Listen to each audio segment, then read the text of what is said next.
Hello student. Okay student. So break reference பண்ணிருப்பீங்க.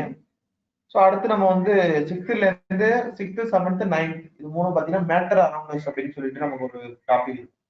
இந்த topic வந்து ரொம்ப ரொம்ப சிம்பிளாகவும் இருக்கும், அதே டைம்ல எக்ஸாம்ஸுக்கு ரொம்ப ரொம்ப முக்கியமான டாபிக் கூட. ஏன்னா அப்ளிகேஷன் ஓரியன்டா நிறைய இருக்கும். ஸோ நம்ம என்ன பண்ணோம் இப்போ அப்படின்னு பார்த்தீங்கன்னா ஃபர்ஸ்ட் ஆட்டம்ஸ் அப்படின்னு என்னன்னு பார்த்தோம். போன செஷன்ல பார்த்தீங்கன்னா முந்தின செஷன்ல வந்து ஆட்டம்ஸ் அப்படின்னு என்னன்னு பார்த்தோம். அந்த செஷனுக்கு அப்புறம் வந்து பாத்தீங்கன்னா ஆட்டம்ஸ் என்னன்னு தெரிஞ்சிருக்கும். அந்த எலமெண்ட்ஸ்க்கு என்னென்ன சிம்பிள்லாம் கொடுக்கலாம், ஒரு எலமெண்ட் இந்த எலமெண்ட் சேர்ந்தா காம்பவுண்ட், எலமெண்ட்டை மூணா பிரிக்கிற மெட்டல் நான் மெட்டல் மெட்டலாய்டு இதெல்லாம் பார்த்தோம். ஏன்னா நீங்க புக்ல அப்படியே ஃபுல்லா க்ரோத் பண்ணி இப்ப அந்த எலமெண்ட்ஸ் பத்தி ஃபுல்லா தெரிஞ்சாச்சு. அது நம்மளை சுத்தி என்னென்ன எலமெண்ட்ஸ் தான் இருக்கு, அதெல்லாம் என்னென்ன யூசேஜ், ஸோ அதை பத்தி தான் ஃபர்தரா அடுத்தது பார்த்துட்டு போகிறோம். ஸோ அதை ஃபர்ஸ்ட் பாருங்க. ஸோ இதெல்லாம் பாருங்க டிஃப்ரெண்ட் ஆஃப் சுத்தி இருக்கிற எல்லா பொருட்களுமே எலமெண்ட்ஸ் தான். எதுக்கெல்லாம் உயிர் இல்லையோ அது எல்லாமே எலமெண்ட்ஸ். நார்மலா பாத்தீங்கன்னா கெமிஸ்ட்ரி பயாலஜி இது ரெண்டும் தான் நமக்கு வந்து லைஃப்ல ரொம்ப அதிகமா இருக்கும். பிசிக்ஸ் அப்படிங்கிறது லா. பொருட்களை பிரிச்சு அப்படின்னா ரெண்டு வகையா பிரிக்கலாம். உயிருள்ள பொருட்கள் உயிரற்ற பொருட்கள் அப்படின்னு ரெண்டா பிரிக்கலாம். ஸோ உயிருள்ள பொருட்கள் அப்படின்னு பாத்தீங்கன்னா நம்மளை சுத்தி இருக்கக்கூடிய உயிருள்ள பொருட்கள் எல்லாத்தையும் படிக்கிறது வந்து பயாலஜி, உயிரியல்ல படிச்சிருக்கீங்க. உயிரற்ற பொருட்களை படிக்கிறது தான் கெமிஸ்ட்ரி. ஸோ அதுல முக்கியமா பாருங்க இதான் எலமெண்ட்ஸ் காமர்ஸ்ல முக்கியமா நம்ம ஷெட்யூல் இதான் வந்து உங்களுக்கு கெமிஸ்ட்ரி புக் எடுத்துட்டீங்கன்னா அதான் ஃபர்ஸ்ட் யூனிட்டாவே. ஆனா இதை ஃபர்ஸ்ட் படிக்க கூடாது. ஃபர்ஸ்ட் பேசிக்ஸ் வந்து ஆட்டம்ஸ் இதெல்லாம் படிச்சீங்கன்னா கொஞ்சம் அது படிக்கிறதுக்கு இன்ட்ரெஸ்டாகவும் இருக்கும், உங்களுக்கு புரியும். ஃபர்ஸ்ட் இன்ட்ரோடக்ஷன் பாருங்க.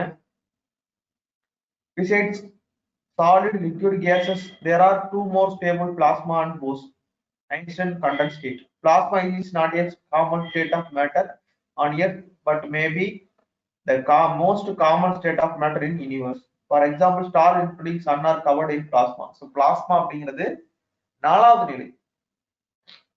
லூயினோட ஒரு ஃபேக்ட் கொடுத்துருக்காங்க. சாலிட் லிக்விட் கேசஸ் இல்லாம நாலாவது நிலை பிளாஸ்மா அப்படிங்கிற நிலையை வந்து கண்டுபிடிச்சிருக்காங்க. திண்மம், திரவம் மற்றும் வாயு நிலைகளை தவிர்த்து மேலும் 2 நிலைகள் உள்ளன. அவை பிளாஸ்மா மற்றும் போஸ். இது வந்து கொஸ்டின்ல கேட்டிருக்காங்க. நீங்க இதுக்கு முன்னாடி இருக்கிற ப்ரீவியஸ் கொஸ்டின், அதாவது இந்த இயர்ல மோஸ்ட்லி நடக்கிற எக்ஸாம் நடக்கலாம். போன இயர்ல 2019 நடந்த எக்ஸாம்ஸ் எடுத்து பாத்தீங்கன்னாலே அதுல கொஸ்டின் இருக்கு, நான் பார்த்திருக்கேன். பிளாஸ்மா போஸ் அப்படிங்கிறது ஐன்ஸ்டீன் சுருக்கமாகும். வாயு நிலை தவிர்த்து அதுக்கு அடுத்த நிலையில இருக்கக்கூடிய பாத்தீங்கன்னா பிளாஸ்மா. பிளாஸ்மா நிலை என்பது பூமியில் உள்ள பருக்களின் பொதுவான நிலை அல்ல. சோ பூமியில அதை பார்க்க முடியாது. அண்டத்துல கூடுதலாக காணப்படும் ஒரு பொதுவான நிலையா நம்ம யூனிவர்ஸ்ல பார்க்கலாம். எடுத்துக்காட்டாக சூரியன் நட்சத்திர மண்டலமும் சேர்ந்த ஒரு கலப்பு பிளாஸ்மா நிலையாகும். சூரியனும் நட்சத்திர மண்டலம் சேர்ந்தது வந்து ஒரு பிளாஸ்மா நிலையில இருக்கு. அடுத்தது போஸ். போஸ் அப்படிங்கிறது ஐன்ஸ்டீன் சுருக்கம் என்பது மிக குறைவான தட்பவெப்ப நிலையில் காணப்படும் வாயு நிலை போன்ற பருப்பொருள் நிலையாகும். போஸ் அப்படிங்கிறது வாயு நிலை மாறி இருக்கக்கூடிய ஒரு பருப்பொருள் ஆகும். இது 1925 கணிக்கப்பட்டு 1995 உறுதி செய்யப்பட்டது. இவகை கடும் குளிர் முறையில் எந்திரங்களில் பயன்படுத்தப்படுகிறது. சோ இந்த போஸோட வந்து பயன்பாடு என்ன, இந்த பாயிண்ட் ரொம்ப முக்கியம், நோட் பண்ணீங்க. 1995 வந்து உறுதி செய்யப்பட்டது. இவை கடும் குளிர் முறையில் எந்திரங்களில் பயன்படுத்தப்படுகிறது. இது ரொம்ப ரொம்ப முக்கியம். ஓகேவா, அதை நோட் பண்ணீங்க.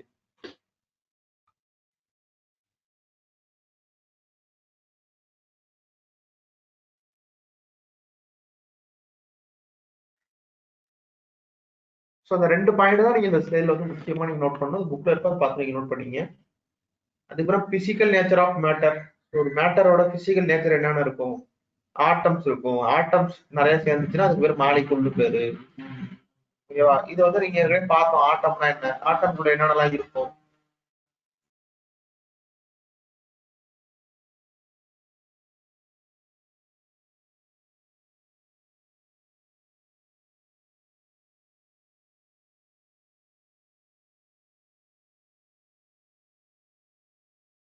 ஆட்டம்குள்ள என்னென்னலாம் இருக்கும், புரோட்டான் இருக்கும், நியூட்ரான் இருக்கும், எலக்ட்ரான் இருக்கும். அதுக்கப்புறம் அது ஒரு ஆட்டம் ஒண்ணுக்கு மேற்பட்ட ஆட்டம் சேர்த்துச்சுன்னா அதை மாலிகுல் சொல்லுவாங்க, மூலப்பொருள் சொல்லுவாங்க. ஸோ அதை அதுலயே கொடுத்துருக்காங்க. ஸோ இதை பத்தின டீட்டெயில் எல்லாமே நம்ம வந்து பார்த்துட்டோம். ஸோ அதை பத்தி தெரிஞ்சுக்கணும். அணு, மூலக்கூறு. ஸோ இந்த இருக்கு பாருங்க, இதெல்லாம் மூலக்கூறு தான். ஸோ அதுக்கப்புறம் பாருங்க பருப்பொருளோட சிறப்பு பண்புகள். Special characteristics of particle of matter. ஒரு துளி நீரில் ஏறக்குறைய 10⁻21 நீர்த்துளிகள் அடங்கியுள்ளன. ஒரு டிராப் வாட்டர்ல பாத்தீங்கன்னா 10⁻21 வாட்டர் பார்ட்டிகல். பேனாவில் நீ வைக்கும் 1.2 லட்சத்திற்கும் அதிகமான மூலப்பொருளாகும். மூலக்கூறு அப்படிங்கிறத விட புரிஞ்சுக்கிறதுக்காக சொல்றாங்க. பேனால நம்ம வைக்கிற ஒரே ஒரு துளியில வந்து 2 லட்சத்துக்கும் மேற்பட்ட என்ன இருக்கு, அதிகமான மூலக்கூறுகள் இருக்கு. அப்ப மூலக்கூறுங்கிறது எவ்வளவு மைனூட்டா இருக்கக்கூடியது அப்படின்னு நினைச்சுப்பாங்க. ஆட்டமே ரொம்ப மைனூட்டானது, ஆட்டம் விட கொஞ்சம் பெருசு. ஒரு 2 ஆட்டம் ஒண்ணா சேர்த்ததான் மூலக்கூறு அப்படின்னு சொல்லுவாங்க. அதுக்கப்புறம் பருப்புகளோட வகைப்படுத்துறோம் அப்படின்னா திரவ, திண்மம், வழக்கில் நிறை, வடிவம் ஆகிய ஒரு நேரத்துல நம்ம என்ன பண்ணலாம், அதை குரூப் பண்ணலாம். Grouping of matter on basis of physical state. Physical ஸ்டேட்டை வச்சு அந்த மேட்டரை வந்து நம்ம என்ன பண்ணலாம், பிரிக்கலாம். எப்படி பிரிக்கிறாங்க பாருங்க, mass, shape, volume of solid and liquid gas. இதெல்லாம் பொறுத்து ஒவ்வொரு நம்மளை சுத்தி இருக்கிற பொருட்கள் எல்லாமே பிரிக்கலாம். நம்ம இதுல நீங்க பிக்சர்ல பாக்குறது எல்லாமே பாத்தீங்கன்னா நம்மளை சுத்தி இருக்கக்கூடிய பொருட்கள் தான். ஆப்பிள், அதுக்கப்புறம் இந்த டாய், நம்ம இருக்கிறது எல்லாமே இந்த சுத்தி இருக்கக்கூடிய பொருட்கள். Matter around us. ஸோ இதுல பாருங்க, கேசஸா இருக்கக்கூடியது, அதுக்கப்புறம் இரும்பு, காற்று, பலூன்ல யூஸ் பண்றது, வாட்டரு, உட்டு, இது எல்லாமே நம்மளை சுத்தி இருக்கக்கூடிய நம்மை சுற்றியுள்ள பொருட்கள். அப்புறம் டிஃப்யூஷன், விரவுதல் அப்படின்னு சொல்லுவாங்க. விரவுதல் அப்படின்னா அந்த ஆட்டம்ஸ் வந்து எந்த அளவுக்கு பேக்கேஜ் ஆயிருக்கு. பார்ட்டிகல் இன் சாலிட், சாலிட்ல வந்து அந்த பார்ட்டிகல் வந்து எப்படி இருக்கும் அப்படின்னு பாருங்க.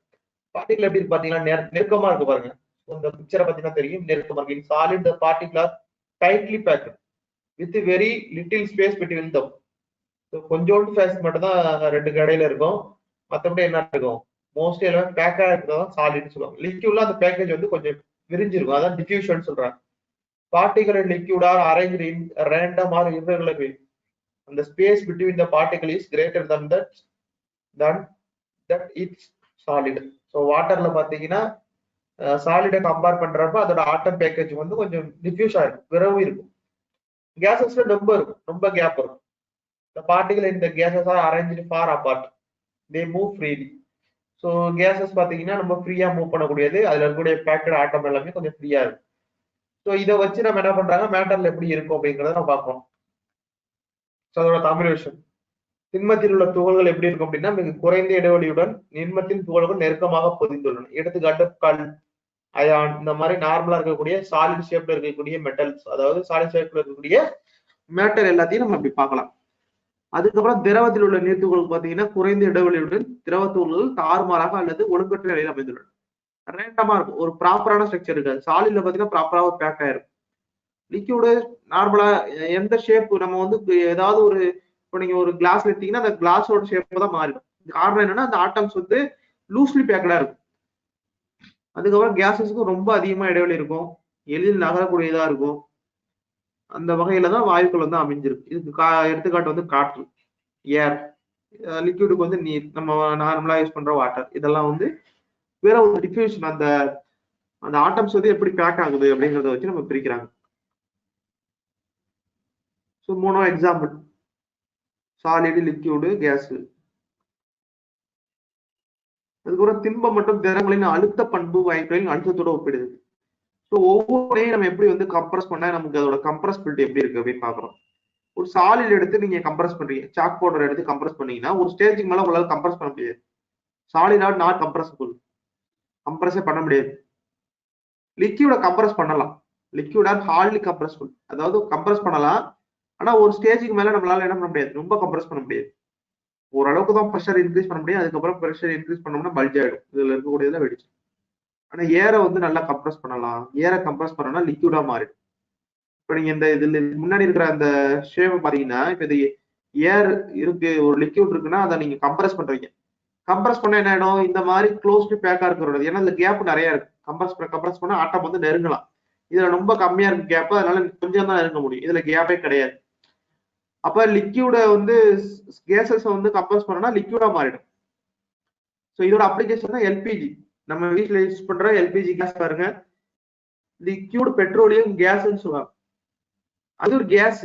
நீங்க அப்படியே லிக்விட் பெட்ரோலியம் கேஸ் வந்து நம்ம யூஸ்வலா வந்து பாத்தீங்கன்னா நம்ம கமர்ஷியலா யூஸ் பண்ற, வீட்ல யூஸ் பண்ற எல்பிஜி கேஸ் வந்து 14.5 kg, ஒரு 15 kg இருக்கக்கூடிய கேஸஸ் வந்து நமக்கு ஒரு சிலிண்டர்ல அடைச்சு கொடுக்குறாங்க. நார்மலா 15 kg இருக்கக்கூடிய கேஸை நீங்க அப்படியே யூஸ் பண்ணணும்னா அதோட வால்யூம் எவ்வளவு எடுக்கும் பாத்தீங்கன்னா, அதாவது கேஸாவே ரொம்ப பெரிய வால்யூம் எடுக்கும். அது வந்து நீங்க டிரான்ஸ்பரால என்ன பண்ண முடியாது, அந்த சிலிண்டரு அந்த கேஸ் ஏஜென்சில இருந்து நீங்க வாங்குறப்ப ரொம்ப பெரிய வால்யூம் உங்க வீட்லயே வச்சுக்க முடியாது. அப்ப என்ன பண்றாங்க அப்படின்னா அந்த கேசஸ் பெட்ரோலியம் கேசஸ் என்ன பண்றாங்கன்னா ப்ரெஷர் பண்றாங்க, இந்த மாதிரி கம்ப்ரஸ் பண்றாங்க. ஒரு ஸ்டேஜ்ல கம்ப்ரஸ் பண்ணா அது என்ன ஆயிடுது, லிக்விடா மாறிடுது. அந்த ப்ரெஷர் அப்படியே மூடி ஒரு சிலிண்டருக்குள்ள அடைச்சிடுறாங்க. அப்ப சிலிண்டருக்கு உள்ள இருக்கிறப்ப கேசஸ் எப்படி இருக்குன்னா லிக்விட் ஸ்டேட்ல இருக்கும். ஏன்னா அதிகமான வால்யூம், கம்மியான வால்யூம்ல நம்ம அதிகமான கேஜி கேசஸ் வந்து அடைக்க முடியும். ஆனா வெளியில வரப்ப ஆயிடுது, ப்ரெஷர் குறையுது, லிக்விடா மாறிடுது. லிக்விட் வந்து கேசஸா மாறிடுது. இதே பிரின்சிபல் தான் பர்ஃபியூம்லையும். பர்ஃபியூம்ல உள்ள நீங்க ஆட்டி பாத்தீங்கன்னா வாட்டர் மாதிரி தான் இருக்கும், ஆனா வெளியே வரப்ப கேஸ் ஆகும். காரணம் என்னன்னா வால்யூமை குறைக்கிறதுக்காக. ஓகேவா? சோ இது வந்து கம்ப்ரஸ்பிள். எது கம்ப்ரஸ்பிள் அப்படின்னா கேசஸ் வந்து கம்ப்ரஸ்பிள். அப்புறம் பாருங்க, ஒரு கோலை கண்ணாடி தயவு செய்து ஊற்றுங்க. இதனால பாத்தீங்கன்னா strictly speaking classes in not solid. It is actually very slow moving liquid in scratch windows that are hundred of years old. The glass at the bottom is thicker than the top of the proof of glass flow like a liquid if given enough time. ஓகேவா? So இதான் சொல்றாங்க. அதுக்கப்புறம் பாருங்க, solid state, liquid state, gaseous state, இது மூணுக்கும் உள்ள அந்த characteristics differentiation எப்படி பண்றாங்க அப்படின்னு பாருங்க. சாலிட்ல வந்து டிஃபரைட் ஷேப் இருக்கும், வால்யூம் இருக்கும். ஆனா லிக்விட்ல வந்து நோ டிஃபரைட் ஷேப் இருக்காது. Liquid attain the shape of the vessels. Vessel எப்படி இருக்கோ அந்த ஷேப்பை தான் லிக்விட் வந்து அடையும். கேசஸ் பாத்தீங்கன்னா கேசஸ் ஹேவ்ஸ் எய்தர் எ டெஃபினட் ஷேப் நார் எ டெஃபினட் வால்யூம். ஸோ அதுக்கு டெஃபினட்டான ஷேப்பும் இருக்காது, டெஃபினட்டான வால்யூமும் இருக்குது. அதுக்கப்புறம் கம்ப்ரஸ்பிள். சாலிட் வந்து இன்கம்ப்ரசிபிள். லிக்விட் பாத்தீங்கன்னா கம்ப்ரசிபிள் டு எ ஸ்மால் எக்ஸ்டென்ட், இதை நம்ம பார்த்தோம். கேசஸ் வந்து ஹைலி கம்ப்ரஸ், நல்லா கம்ப்ரஸ் பண்ணலாம். அப்புறம் there are little space between the particle of solid. சாலிடுக்கு வந்து ரொம்ப பார்ட்டிகளுக்கு இடையில இருக்கிற ஸ்பேஸ் வந்து ரொம்ப கம்மியா இருக்கு, அதனாலதான் அதை வந்து கம்ப்ரஸ் பண்ண முடியல. லிக்விட்ல பாத்தீங்கன்னா these particles have greater space between them. So கொஞ்சம் அதிகமா இருக்கும், அதனாலதான் கொஞ்சம் கம்ப்ரஸ் பண்ணலாம். கேசஸ்க்கு பாருங்க, the space between gas particles is greatest. So அதனாலதான் இதை நல்லா கம்ப்ரஸ் பண்ண முடியும். அப்புறம் the particle attract the each through very strongly. ஒவ்வொரு பார்ட்டிகளையும் இன்னொரு பார்ட்டிகளை ரொம்ப ஸ்ட்ராங்கா அட்ராக்ட் பண்ணி வச்சிருக்கும். அதனாலதான் நீங்க நார்மலா ஒரு மெட்டல் எடுத்து ஒரு சாலிட் எடுத்து உடைக்கிறது கஷ்டம். அதாவது அதை நீங்க அறுக்கிறதோ அல்லது உடைக்கிறது ரொம்ப ஈஸியா பண்ண முடியாது. காரணம் என்னன்னா இன்னொரு ஆட்டமும் ஒரு ஆட்டமும் நல்லா ஸ்ட்ராங்கா பிடிச்சி வச்சிருக்கும். லிக்விட் வந்து பாத்தீங்கன்னா the force of attraction between liquid particle is less than solid. Liquid வந்து தனியா பிரிச்சலாம் ஈஸியாவே. நீங்க ஒரு கிளாஸ்ல இருந்து இன்னொரு கிளாஸ்ல பாதி லிக்விட் மாத்தி மாத்திட்டு போயிட்டே இருக்கலாம்.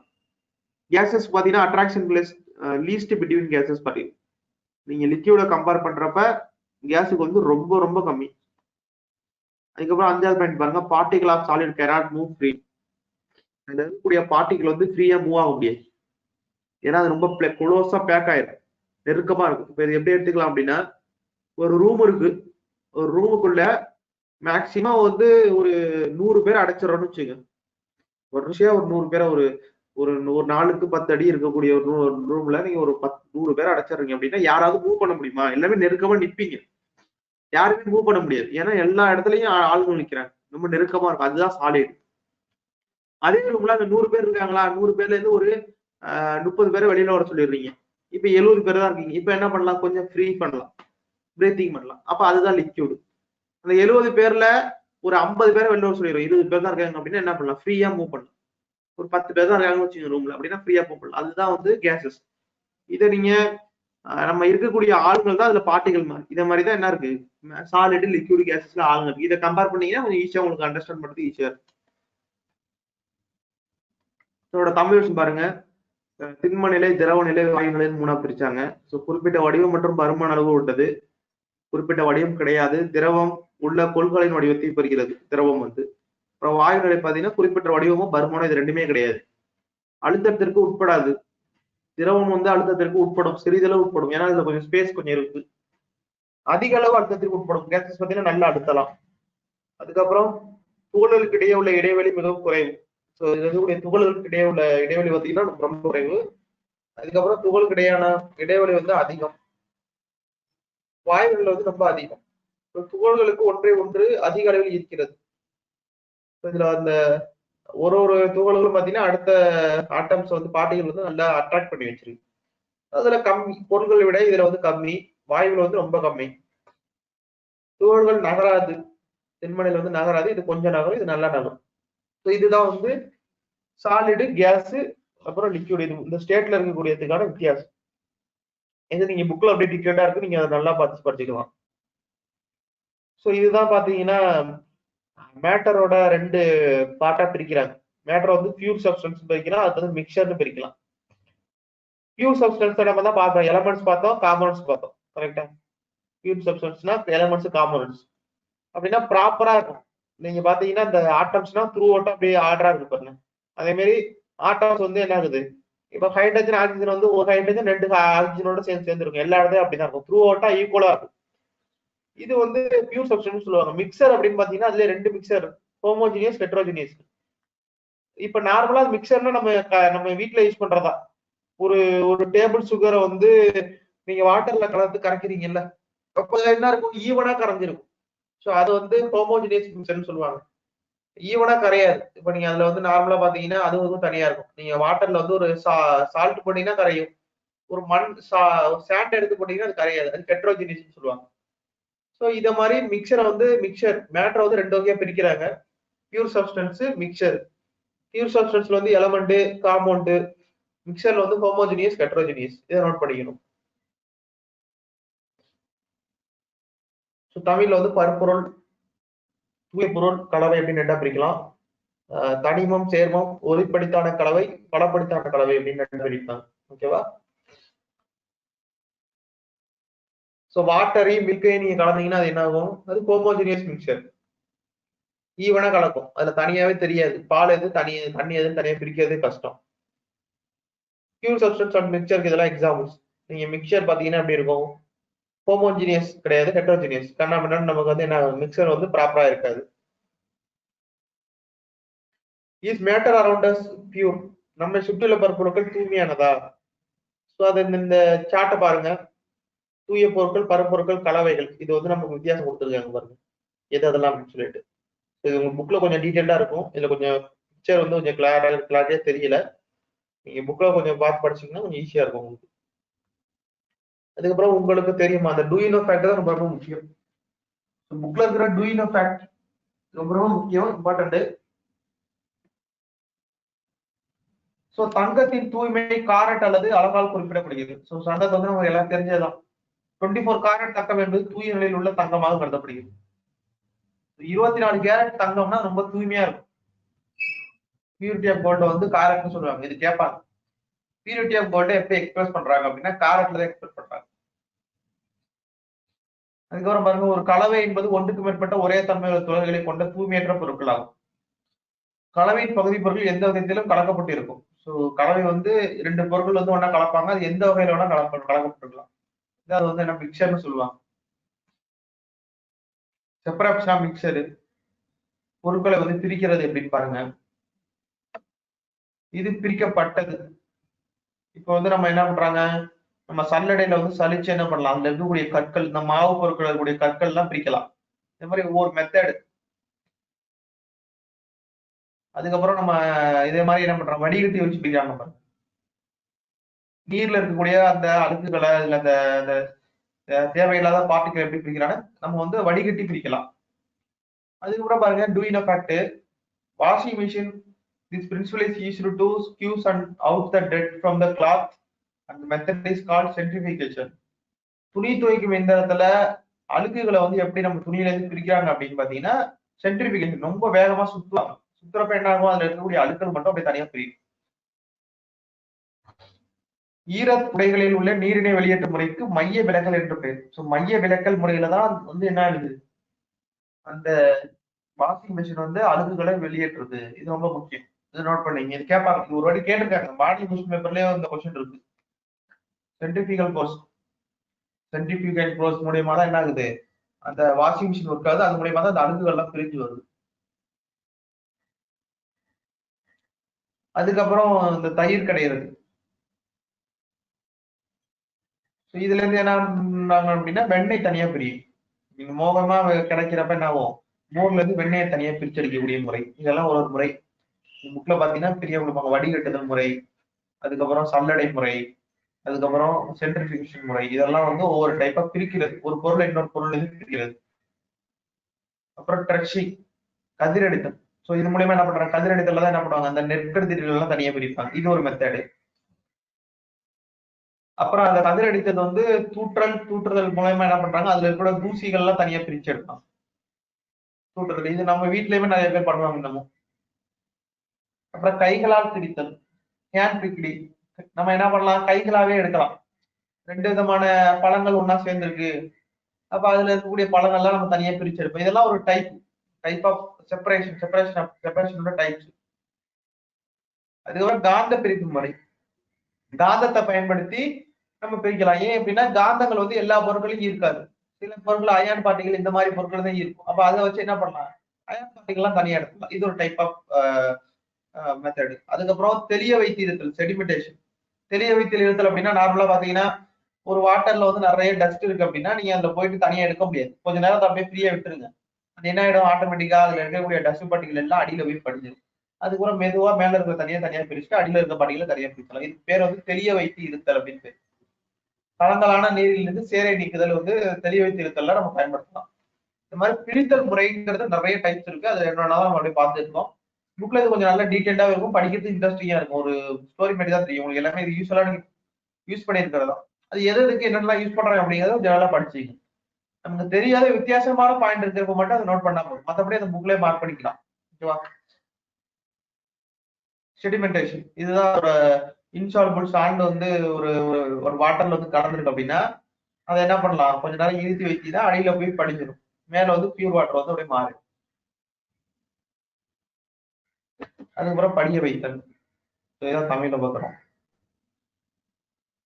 ஸோ இந்த மாதிரி நம்ம என்ன பண்றாங்க, கண்ணாடி பூச்சியை வச்சு வண்டல் மணலை வந்து தனியா பிரிக்கிறாங்க. இது எப்படின்னு பாத்தீங்கன்னா தண்ணி வந்து அப்படியே அடியில போயிடும். இந்த வண்டல் மணலாம் என்னன்னு பாத்தீங்கன்னா அடியில வந்து சேர்ந்துரும். இன்னொன்னு வந்து அந்த வண்டல் வந்து இதுல வந்து போகாது. மெதுவா நம்ம அதை எடுத்தோம்னா இந்த மாதிரி தான் நம்ம அதை பிரிக்கணும். ஸோ வடிகட்டுதல். வடிகட்டுதல் வந்து நம்ம வீட்லயே பயன்படுத்தி எப்படி செய்யறது அப்படிங்கிறது பாருங்க. துணியை எடுத்து அதை நாலா மடிச்சு இந்த மாதிரி புனல் மாதிரி செஞ்சுக்கிட்டு அது மூலியமா நம்ம என்ன பண்ணலாம், வடிகட்டலாம். ஃபில்ட்ரேஷன் சொல்லுவாங்க இதுக்கு மெத்தட். அப்புறம் உணவுல இருக்கக்கூடிய கலப்படம். பெரும்பாலான இல்லங்களில் நீரில் உள்ள மாசுகளை நீக்குவதற்கும் நீரில் ஊற்ற நுண்குருமிகளை புறவதாரத்தில் கொண்டு அழிப்பதற்கும் வணிக ரீதியான நீர் வடிகட்டிகள் பயன்படுத்தப்படுகிறது. எதிர் சவுடு பரவல். ஆர்வங்களை குடிப்பதற்கான நீரில் மாசுகள் நீக்க வந்து சுத்திகரிக்கப்படுகிறது. மோஸ்ட்லி பாத்தீங்கன்னா இந்த உணவு கலப்படம் அப்படிங்கிறது வேற, டீனோஃபேக்டிங்கிறது வேற. உணவுல நிறைய கலப்படம் இருக்கும். இப்ப நார்மலா பாத்தீங்கன்னா பால்லே தண்ணி ரொம்ப கலந்துருது. இந்த மாதிரி நம்ம ஆயில்ல வந்து வேற வேற இதெல்லாம் கலந்துருது. அரிசியில வந்து பாத்தீங்கன்னா சின்ன சின்ன கற்கள் அந்த அதெல்லாம் நிறைய சேர்ந்துருவாங்க. இந்த மாதிரி உணவுல வந்து நிறைய கலப்படங்கள் சேர்ந்து கிடக்கு. இதெல்லாம் நம்ம தெரிஞ்சுக்கணும், இதெல்லாம் பிரிச்சு எடுக்கணும். இதுக்கெல்லாம் நம்ம சயின்டிபிக் மெத்தட்லாம் நிறைய யூஸ் பண்ண ஆரம்பிச்சிட்டாங்க. இதுல முக்கியமா டூயின் எஃபெக்ட் பாத்தீங்கன்னா பெரும்பாலான இந்த வாட்டர்ல கூட நுண்குருமிகள் எல்லாம் பயன்படுத்துறது நீக்கிறது பாத்தீங்கன்னா யூவி ரேஸை வச்சு நீக்குறாங்க. அப்புறம் ஆர்வோ மெத்தட் தெரியும், ஆர்வோ வாட்டர் தான் நம்ம யூஸ் பண்றோம் வீட்டுல குடிக்கிறது. பாத்தீங்கன்னா மோஸ்ட்லி இப்ப எல்லாருமே ஆர்வோ வாட்டர் தான் குடிக்கிறாங்க. அந்த ஆர்வோ வாட்டர் ஆர்வோ முறையில தான் என்ன பண்றாங்க, அதுல இருக்கிற டஸ்ட் பார்ட்டிகள் எல்லாத்தையும் நீக்கி நமக்கு தூய்மையான தண்ணியா கொடுக்குறாங்க. இது ஒரு மெத்தடு. அதுக்கப்புறம் நீங்க யூஸ் பண்ற அந்த காம்ப்ளன் பூஸ்ட் இதெல்லாம் பாத்தீங்கன்னா அதுக்குள்ள என்னென்ன பொருட்கள்லாம் கலந்துருக்காங்க. நீங்க அதுவே பாத்தீங்கன்னா நிறைய கலர் கலரா இருக்கும், சின்ன சின்ன பார்ட்டிக்கலாம். அதெல்லாம் பாத்தீங்கன்னா கொஞ்சம் தெரியும் நம்ம ஈஸியா. அதுக்கப்புறம் பாருங்க, இது வரைக்கும் பார்த்தது எல்லாமே 6th ஸ்டாண்டர்ட் பார்த்துட்டோம். அடுத்து 7th ஸ்டாண்டர்ட் பார்க்க போறோம். ஓகேவா. 7th ஸ்டாண்டர்ட்ல இதே யூனிட் தான், மேட்டர் அரௌண்ட் தான். அதோட கொஞ்சம் எக்ஸ்ட்ரா பாயிண்ட்லாம் கொடுத்துருப்பாங்க. சிமிலர் பாயிண்ட்ஸ் இருக்கிறதா நீங்க அப்படியே விட்டுறலாம். வித்தியாசமான பாயிண்ட் 6th ஸ்டாண்டர்டோட 7th ஸ்டாண்டர்ட்ல என்னென்ன பாயிண்ட்ஸ்லாம் வந்து டிஃபரெண்டா இருக்கோ அதை மட்டும் நோட் பண்ணிங்கனாலே.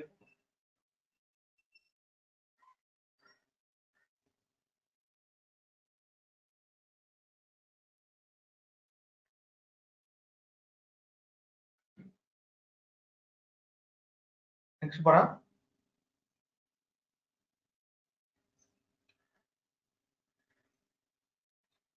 ஸோ ஆட்டம். ஃபர்ஸ்ட் 7th ஸ்டாண்டர்ட்ல வந்து இன்ட்ரடக்ஷன் கொடுத்து ஆட்டம் கொடுத்துருக்காங்க. அதுக்கப்புறம் டூ இனம் பாயிண்ட் கொடுத்துருக்காங்க பாருங்க. பேரிடத்தில் முதன்மையாக காணப்படுவது ஹைட்ரஜன் அணுவா. ஃபர்ஸ்ட் வந்து பாத்தீங்கன்னா யூனிவர்ஸ்ல இருக்கக்கூடியது ஹைட்ரஜன் தான். யூனிவர்ஸ்ல ஃபர்ஸ்ட் உருவான எலமெண்ட் பாத்தீங்கன்னா ஹைட்ரஜன் தான் உருவானுச்சு. அதுக்கப்புறம் ஹைட்ரஜன் ஹீலியம் சேர்ந்து ஸ்டார் உருவானுச்சு. நமக்கு தெரிஞ்ச ஸ்டார் எதுன்னு பாத்தீங்கன்னா சன்னுக்குள்ள என்ன இருக்கும், ஹைட்ரஜன் ஹீலியம் தான் இருக்கும். ஏறக்குறைய பேரண்டத்தில் காணப்படும் அணுக்களில் 74% ஹைட்ரஜன் அணுக்கள். இருந்த போதிலும் பூமியில் இரும்பு, ஆக்சிஜன் மற்றும் சிலிக்கான் போன்றவை முக்கியமான அணுக்களாக காணப்படுகிறது. ஓவராலா யூனிவர்ஸ்ல எடுத்துக்கிறப்ப ஹைட்ரஜன் தான் ரொம்ப அதிகமா இருக்கும். நம்ம எர்த் எடுத்துக்கிறப்ப ஹைட்ரஜனோட என்ன இருக்கு, இரும்பு இருக்கு, ஆக்சிஜன் இருக்கு, இதெல்லாம் கலந்துருக்கு. ஓகேவா? அதுக்கப்புறம் மாலிகுல் வந்து நம்ம 6th ஸ்டாண்டர்ட்லயே பார்த்தோம். ஒரு ஆட்டம் இன்னொரு ஆட்டமோட சேர்ந்துச்சுன்னா அதுக்கு பேர் மாலிகுல். இப்ப ஆக்சிஜனுங்கிறது தனியா இருந்தா அது ஒரு ஆட்டம் சொல்லுவாங்க. இப்ப அதுவும் இன்னொன்னு சேர்ந்துருக்கு. அப்ப இது என்ன சொல்றாங்க, O2 மாலிகுல் சொல்லுவாங்க. இதை மாலிகுல் சொல்லுவாங்க. அதே மாதிரி ஓசோன் அப்படின்னா 3 ஆக்சிஜன் ஒன்னா சேர்ந்துருக்கு. ஹைட்ரஜனும் ஆக்சிஜனும் ஒன்னா சேர்ந்துருக்கு. வாட்டர் உருவாகுது. இது வாட்டர் மாலிகுல். வாட்டர்னு மொத்தமா எடுத்தோம்னா அது காம்பவுண்ட். வாட்டர் இருக்கக்கூடிய மாலிகுல், வாட்டர்ல வந்து நம்ம ஆட்டம்னு சொல்ல முடியாது, அதான் மாலிகுல் தான் சொல்லுவோம். ஏன்னா அதுல வாட்டரோட பார்ட்டிகளா தனித்தனியா பிரிச்சுன்னா ஒவ்வொரு பார்ட்டிகள் என்ன இருக்கும், ஒரு ஹைட்ரஜன் 2 ஆக்சிஜனோட சேர்ந்துருக்கும். அப்ப அது எல்லாத்தையும் என்னன்னு சொல்லுவாங்க, மாலிகுல் அப்படின்னு சொல்லுவாங்க. சோ இது வந்து மாலிகுல். அதே மாதிரி ஒன்னொன்னுக்கும் பாருங்க, மாலிகுலோட டயக்ராம் பாருங்க.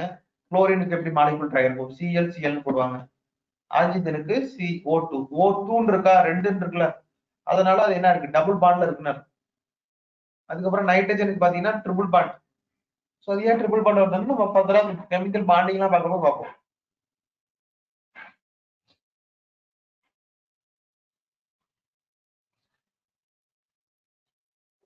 மூலப்பொருட்கள் குளோரினோட வாயு, ஆக்சிஜன் வாயு, நைட்ரஜன் வாயு. அதுக்கப்புறம் பாத்தீங்கன்னா வயிற்றுப்போக்கு மருந்தில் பிஸ்மத் என்பது இயற்கையில் கிடைக்கக்கூடிய ஒரு தனிமம். இதை மற்ற தனிமோடு சேர்த்து வயிற்றுப்போக்கு சிகிச்சைக்கு பயன்படுத்தப்படுகிறது. இது ஒரு அப்ளிகேஷன், இது ரொம்ப ரொம்ப முக்கியம், அதை நோட் பண்ணீங்க. பிஸ்மத் எங்க யூஸ் பண்றாங்க அப்படின்னா, the வயிற்றுப்போக்கு, bismuth is the element to occur naturally. It is combined with the other element to make medicine for treating diarrhea. வயிற்றுப்போக்கை ட்ரீட் பண்றதுக்கு இந்த பிஸ்மத் அப்படிங்கிற எலமெண்ட் வந்து யூஸ் பண்றாங்க மருந்துல. இப்போ வயிற்றுப்போக்கை நீக்கிற மருந்துல பயன்படுத்தக்கூடிய எலிமெண்ட் அப்படின்னு என்னன்னு கேட்பாங்க, அது வந்து பிஸ்மத். இது ரொம்ப முக்கியமான ஃபேக்ட், இதை நோட் பண்ணீங்க. அதுக்கப்புறம் மாலிகுல் ஆஃப் சம் காம்பனன்ட்ஸோட மாலிகுல் டயக்ராம் பாருங்க. கார்பன் டை ஆக்சைடுல ஒரு கார்பன் 2 ஆக்சிஜன், இது வந்து மாலிகுல். அதாவது த்ரூ அவுட் எல்லாம் சேர்ந்துட்டா அது காம்பவுண்ட்னு சொல்லுவாங்க. அதுல இருக்கிற ஒரு மாலிகுலை மட்டும் தனியா எடுத்து பார்த்தா இந்த மாதிரி இருக்கு. அம்மோனியால NH3, அப்போ ஒரு நைட்ரஜன் 3 ஹைட்ரஜன். அதே மாதிரி ஹைட்ரஜன் குளோரைட்ல பாத்தீங்கன்னா HCl. ஓகேவா? இது எல்லாமே நம்ம கொடுத்துருக்காங்க. அம்மோனியா, ஹைட்ரஜன், இதெல்லாம் நம்ம கலர் ஃபார்ம்ல கொடுத்துருக்காங்க. அதோட தமிழ் வெர்ஷன் மூலக்கூறு வரைபடம், மூலக்கூறு மாதிரி, பந்து மற்றும் குச்சிகள் அடிப்படையில் போட்டிருக்கு. Carbon dioxide, ammonia, hydrogen, chloride. Configuration of matter, பொருட்களின் கட்டமைப்பு. சோ பொருட்களோட கட்டமைப்பு எப்படி இருக்குன்னு பாருங்க. ஃபர்ஸ்ட் ஆட்டம்ஸ் இருக்கும். ஆட்டம்ஸ் எல்லாம் சேர்ந்துச்சுன்னா அது வந்து எலமெண்ட். ஆட்டம்ஸ் இருக்கா, ஒரு எலமெண்ட்டுக்குள்ள உள்ள ஆட்டம் தான் இருக்கும். காம்பவுண்டுக்குள்ள மாலிகுல் இருக்கும். ஓகேவா? நம்ம வித்தியாசம் புரிஞ்சுக்கணும். எலமெண்ட்ல வந்து ஒவ்வொரு பார்ட்டிகளா தனியா பிரிச்சோம்னா நமக்கு ஆட்டமா கிடைக்கும்.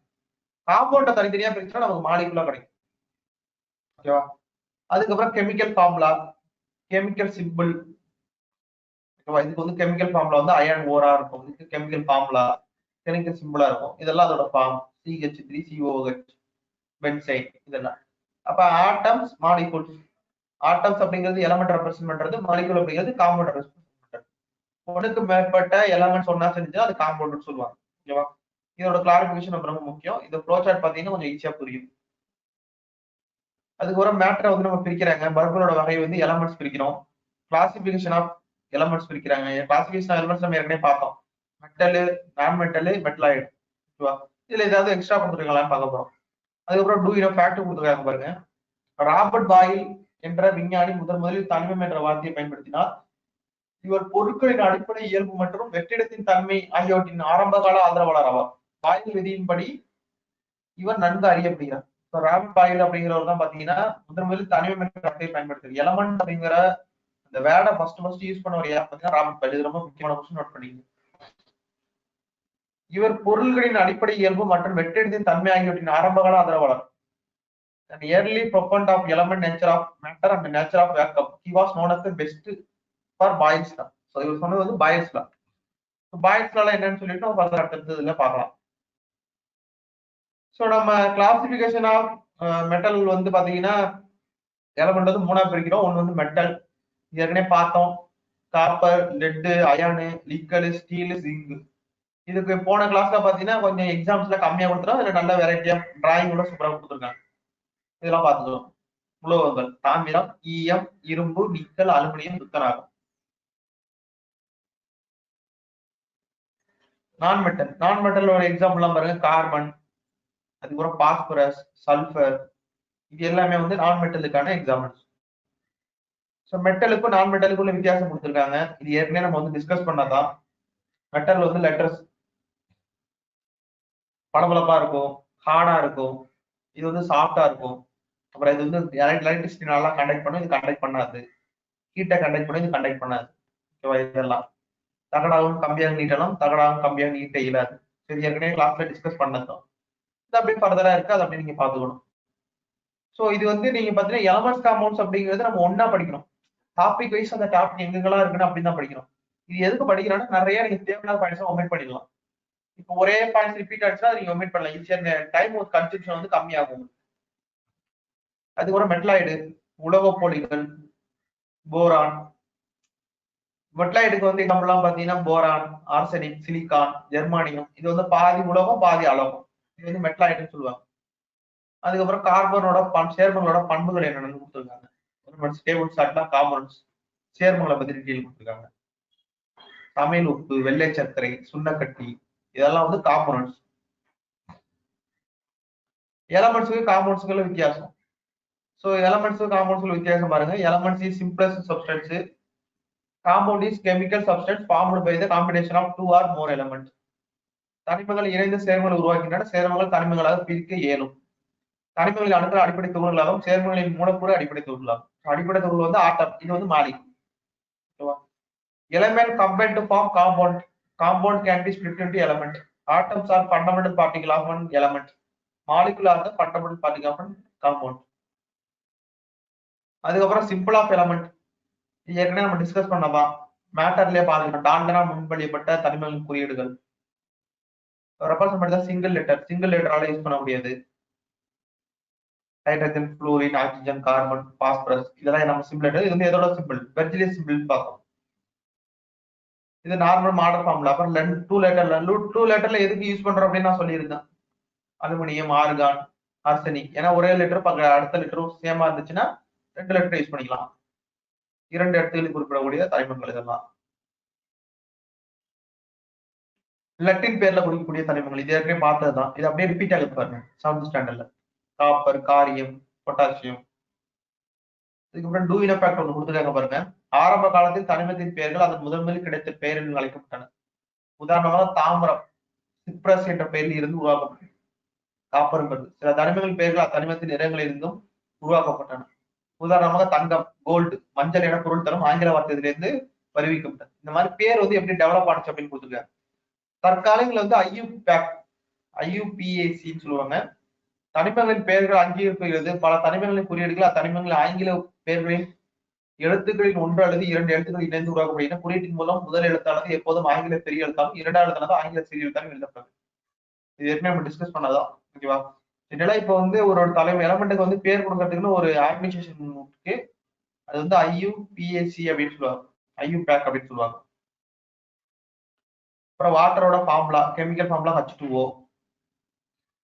H வந்து சிறிய எண் கீழே குறியிடும். குறியீட்டு ஓங்கிறது வந்து பாத்தீங்கன்னா எந்த ஒரு எண்ணும் இல்லை. இது காரணம் என்னன்னா 2 ஹைட்ரஜன் இருக்குன்னு அர்த்தம். இது அத்தனிமத்தின் மூலக்கூறு இருக்கும் அணுவின் எண்ணிக்கையை குறிக்கிறது.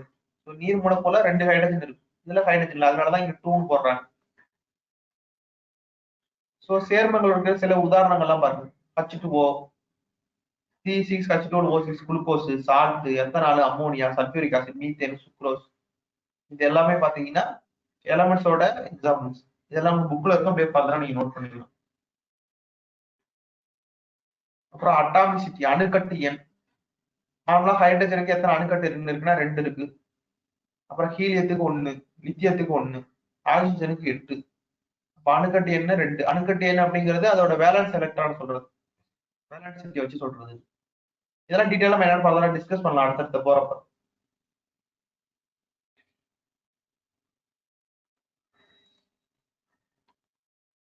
1 second.